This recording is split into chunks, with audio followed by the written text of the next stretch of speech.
तो बच्चों आज का टॉपिक है आपका कोऑर्डिनेट बॉन्ड।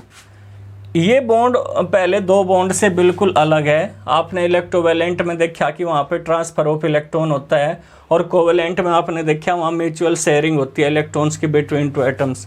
लेकिन यहाँ अलग होगा, किस तरीके से अलग है वो आप देख लो।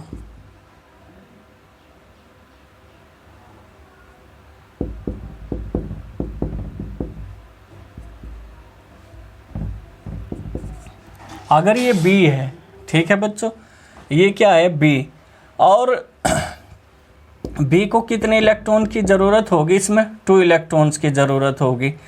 अगर ये इसे ट्रांसफ़र करता है A तो 2 इलेक्ट्रॉन इसमें कम हो जाएंगे, इसका ऑक्टेट कंप्लीट हो रहा, ठीक है।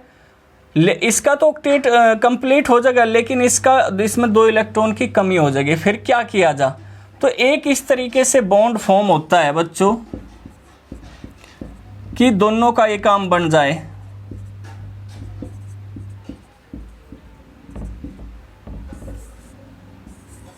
यानी जो ये 2 इलेक्ट्रॉन है इसमें भी काउंट हो B के साथ और A के भी साथ काउंट हो, तो इस तरह का जो बॉन्ड बनेगा उसे क्या कहा जा, और इसे एरो के द्वारा रिप्रेजेंट किया जाता है, ठीक है बच्चों। देखो ये जो 2 इलेक्ट्रॉन है ये इस एटम के साथ भी काउंट होंगे, और ये तो इसमें क्या होगा, डोनर। जो डोनेट कर रहा वो इसमें कंप्लीटली डोनेट नहीं करेगा, ट्रांसफर नहीं करेगा इलेक्ट्रॉन का, वो शेयरिंग करेगा। इस तरीके की शेयरिंग होगी कि इसमें भी वो काउंट हो रहे और B के साथ भी वो काउंट हो रहे। बड़े ध्यान से सुनना इस बात को बच्चों, ठीक है। यहाँ पे जो शेयरिंग है या ट्रांसफर है वो कंप्लीटली ट्रांसफर नहीं है, या बिल्कुल ऐसे नहीं कि भाई इसे ट्रांसफर कर दिया, नहीं। अगर ये इसे ट्रांसफर कर दे तो डेफिशिएंसी आ जाएगी इसमें, ठीक है, डोनर में। और जो एक्सेप्टर है वो सिर्फ 2 इलेक्ट्रॉन एक्सेप्ट करेगा, ठीक है बच्चों। और हम इसे जो ट्रांसफर हो रहा है एक प्रकार से इलेक्ट्रॉन का या फिर शेयरिंग हो रही है उसे एरो के द्वारा रिप्रेजेंट करते हैं। तो जो कोऑर्डिनेट बॉन्ड है वो एरो के द्वारा रिप्रेजेंट करेगा जाएगा, डायरेक्शनल होता है एक प्रकार से, ठीक है। मैं आपको बता दूं जो आयनिक बॉन्ड होते हैं वो नॉन डायरेक्शनल होते हैं। आयनिक बॉन्ड कैसे होते हैं, non directional.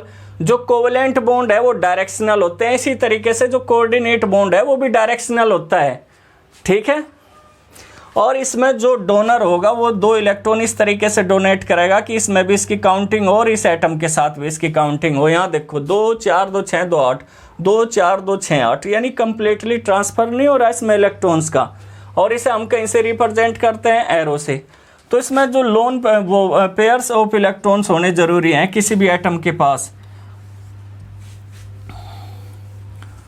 Pairs of electrons का मतलब ये है कि जैसे आप देखते होंगे ऑक्सीजन है, सल्फर है, क्लोरीन है, ब्रोमीन है, इस तरीके से नाइट्रोजन है। नाइट्रोजन के पास एक लोन पेयर होता है इलेक्ट्रॉन्स का, ऑक्सीजन के पास 2 लोन पेयर होते हैं, ठीक है। क्लोरीन के पास 3 लोन पेयर होते हैं।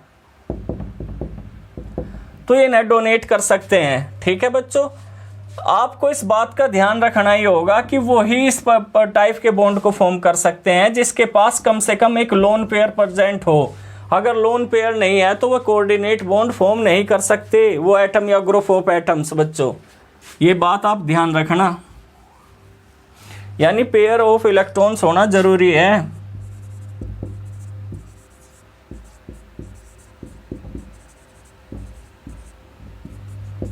ये होना जरूरी है, पेयर ऑफ इलेक्ट्रॉन्स, ठीक है। अब आप इसके एग्जाम्पल ले लें।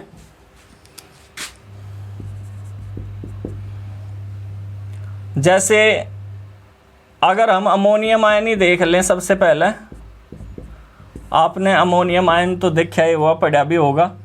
तो इसमें क्या होता है, जो NH3 है उस बॉन्ड को हमें बनाने की ज़रूरत नहीं, उसमें तो कोवैलेंट बॉन्ड है, एक इलेक्ट्रॉन की शेयरिंग होती है।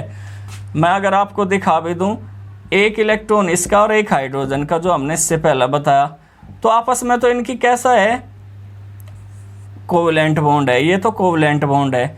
लेकिन जो लोन पेयर है यहाँ नाइट्रोजन का, और ये किसके साथ, H पॉजिटिव के साथ। इसमें H पॉजिटिव में कोई भी इलेक्ट्रॉन नहीं है, 1 इलेक्ट्रॉन था जो इसने दे रखा। तो ये किस तरीके से इसके साथ बॉन्ड फॉर्म करे, देखो ये अगर इसके साथ इस तरीके से शेयरिंग करता है तो 2 इलेक्ट्रॉन हो गए इसके पास भी, और नाइट्रोजन के पास भी कितने इलेक्ट्रॉन हो गए, 2 4 2 6 2 8। तो यहाँ पे आपने देखा किस टाइप का बॉन्ड फॉर्म हुआ है, कोऑर्डिनेट। तो हम इस तरीके से लिखेंगे, या फिर हम और करके से इस तरीके से भी लिख सकते हैं।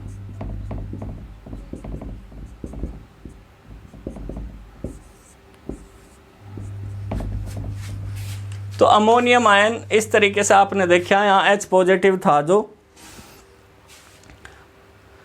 उस पर कोई भी इलेक्ट्रॉन प्रेजेंट नहीं था, उसे 2 इलेक्ट्रॉन की ज़रूरत थी। नाइट्रोजन के पास लोन पेयर है, वो सब ट्रांसफ़र नहीं कर सकता लेकिन शेयर कर सकता है 2 इलेक्ट्रॉन, वो इसमें भी काउंट होंगे और इसमें भी, यानी कोऑर्डिनेट बॉन्ड बन गया।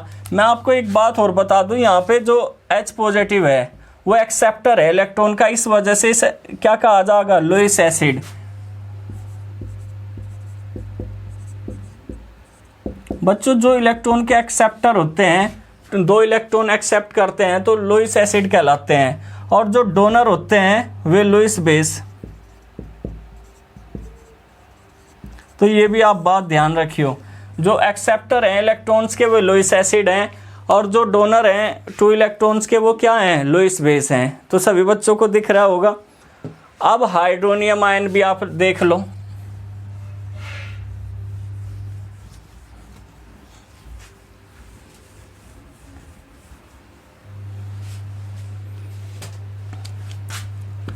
H3O पॉजिटिव, इसमें भी आप इसी तरीके से पाओगे कि जो H2O है, ठीक है, ऑक्सीजन, ये आपकी हाइड्रोजन होगी, इनके बीच के कितने कितने इलेक्ट्रॉन की शेयरिंग हो रही है बच्चों, 1 इलेक्ट्रॉन की, ठीक है। तो इसके पास तो 2 लोन पेयर होते हैं, एक ये रहा और एक ये रहा, तो 2 4 2 6 2 8, इसका तो ऑक्टेट कंप्लीट है। लेकिन जो हाइड्रोजन इसके साथ जोड़ने जा रहा है ये वाला, इसमें 2 इलेक्ट्रॉन की कमी है। तो यहाँ तो देखो इस हाइड्रोजन के भी पूरे हो गए, इसके भी पूरे हो गए, ऑक्सीजन के पहले से ही पूरे थे, और इसके इस तरीके से पूरे हो जाएंगे, ठीक।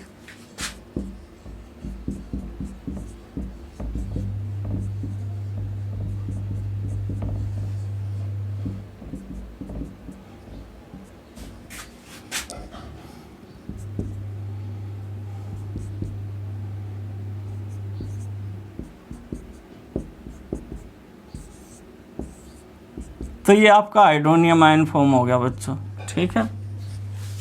इस तरीके से बनता है हाइड्रोनियम आयन। तो आपको पता चल गया कि किस तरीके से बॉन्ड फॉर्म होते हैं। ओजोन का ले लो, बहुत सारे ऐसे मॉलिक्यूल हैं जिसमें कोऑर्डिनेट बॉन्ड होता है, काफ़ी इंपॉर्टेंट रोल होता है कोऑर्डिनेट बॉन्ड का बच्चों। O3 देख लो, ओजोन। अब इसमें ऑक्सीजन कितनी है, 3 है। तो जब ऑक्सीजन 3 है, इस तरीके से आप बना लो। अगर इसे 2 इलेक्ट्रॉन की ज़रूरत थी, इसके साथ शेयरिंग हो ली, ठीक है। लेकिन जो ये वाला है इसकी पूर्ति कैसे होगी वो बता दो मुझे। इसकी पूर्ति कैसे होगी भाई, इसकी तो इसने डबल बॉन्ड से कर दी, लेकिन इसकी पूर्ति कैसे करेगा ये, इसकी पूर्ति करेगा बच्चों ये 2 4 2 6, 2 इलेक्ट्रॉन की ज़रूरत है, 2 4 2 6। मैं चलो इसके बीच भी आपको इलेक्ट्रॉन ही दिखा दूँ इस तरीके से। इसके भी कितने हो गए, सॉरी, इसके भी कितने हो गए, 8 हो गए, इसके भी 8 हो गए। लेकिन रह गया ये, इसका इस तरीके से कोऑर्डिनेट बॉन्ड फॉर्म हो जाएगा।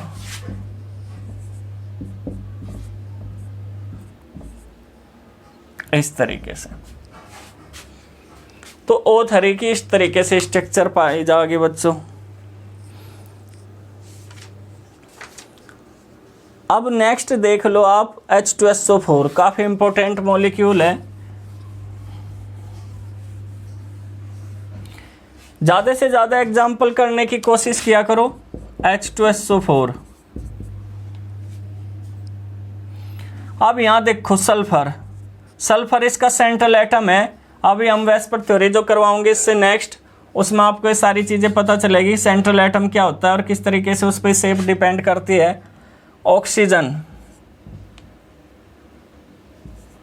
4, हाइड्रोजन है 2। इस तरीके से अरेंजमेंट है। इस जो ये वाली हाइड्रोजन है इसे 1 इलेक्ट्रॉन चाहिए, ठीक है। तो 1 इलेक्ट्रॉन की शेयरिंग इसने कर ली यहाँ पे इस तरीके से, सेम टू सेम हम इधर भी कर देंगे।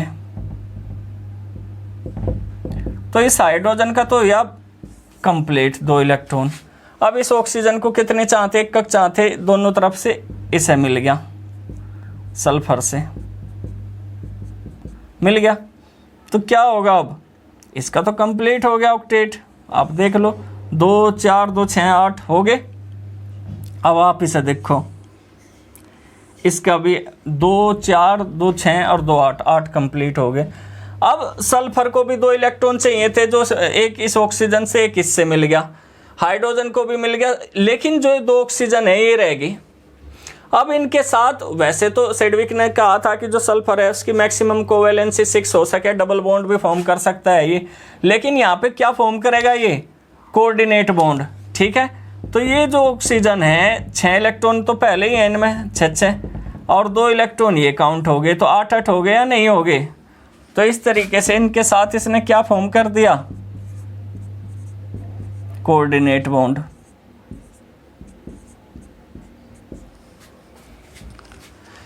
स्क्रीनशॉट लेते रहे सभी बच्चे।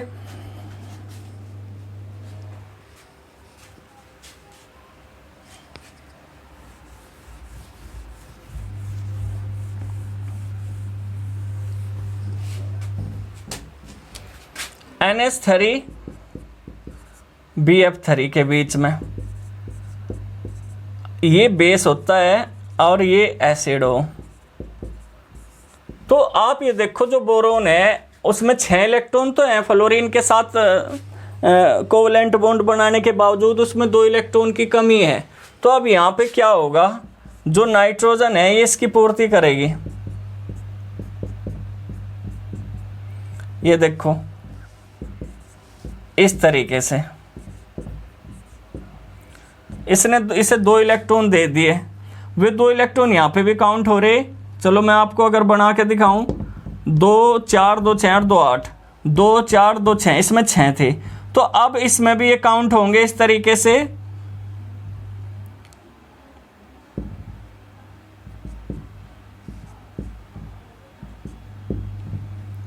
इसका भी कंप्लीट, इसका भी कंप्लीट, इसका भी। तो अब ये इसे भी दे देगा। सेम थिंग इधर थी, मैं आपको पूरा ही करके दिखा रहा ये, ठीक है। तो इसमें भी इस तरीके से ये ऐड हो जाएगा। तो इस तरीके से आपने देखा इनके बीच भी कैसा बॉन्ड होता है, कोऑर्डिनेट बॉन्ड होता है।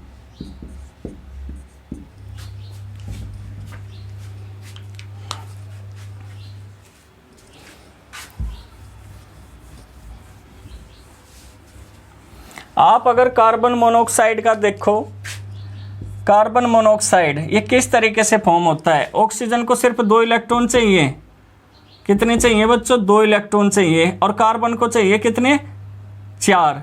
तो 2 इलेक्ट्रॉन की तो इनके बीच में शेयरिंग होगी, डबल बॉन्ड फॉर्म हो गया, लेकिन कार्बन की अब भी पूर्ति नहीं हुई। तो इसके पास ये जो लोन पेयर होता है ये वाला, ये क्या कर लेगा, कोऑर्डिनेट बॉन्ड फॉर्म कर देगा। तो इस तरीके से कार्बन मोनोऑक्साइड में बॉन्ड फॉर्म होते हैं, ठीक है। आप सभी बच्चे इनकी ज़्यादा से ज़्यादा प्रैक्टिस करें, और कोई भी अगर आपकी प्रॉब्लम है तो कमेंट्स बॉक्स में डाल दें ताकि वो सोल्व की जा सके। आप तीनों बॉन्ड की प्रैक्टिस करें ज़्यादा से ज़्यादा, electrovalent bond, covalent bond, coordinate bond, ठीक है बच्चों। तीनों बॉन्ड को एक साथ बनाने की कोशिश करें सभी बच्चे। अगर इनकी कैरेक्टरिस्टिक्स देखी जा तो इनकी जो कैरेक्टरिस्टिक्स या प्रॉपर्टी होती है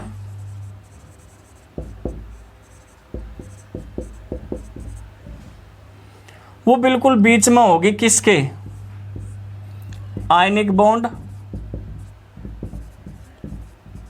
और कोवैलेंट बॉन्ड।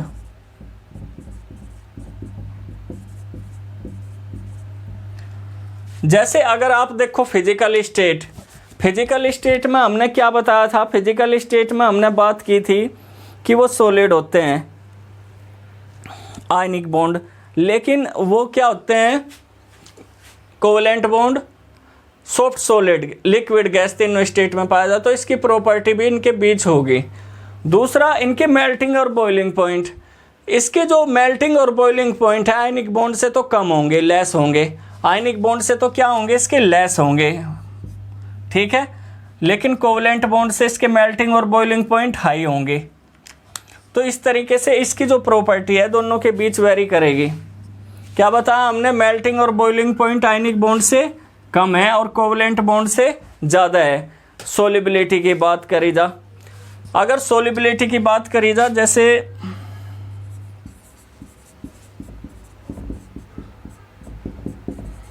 तो ये वाटर में इनसोलेबल होते हैं जनरली, क्या होंगे बच्चों, इनसोलेबल होंगे। हमने मेल्टिंग और बॉइलिंग पॉइंट आपको बताए हैं इनके,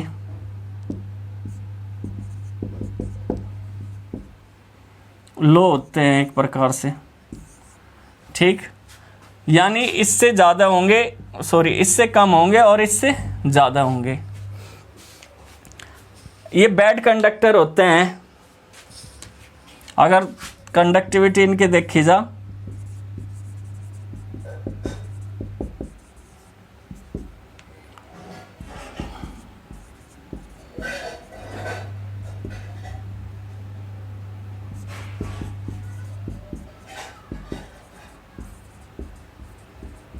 नो कंडक्ट इलेक्ट्रिकल करंट, क्योंकि इसमें आयंस फ्री नहीं होते, आयंस ही नहीं होते, ठीक है, तो ये कैसे कंडक्ट करेंगे इलेक्ट्रिसिटी को। ये सेमी पोलर होते हैं, कैसे होंगे, अगर पोलरिटी की बात करी जाए तो सेमी पोलर होंगे।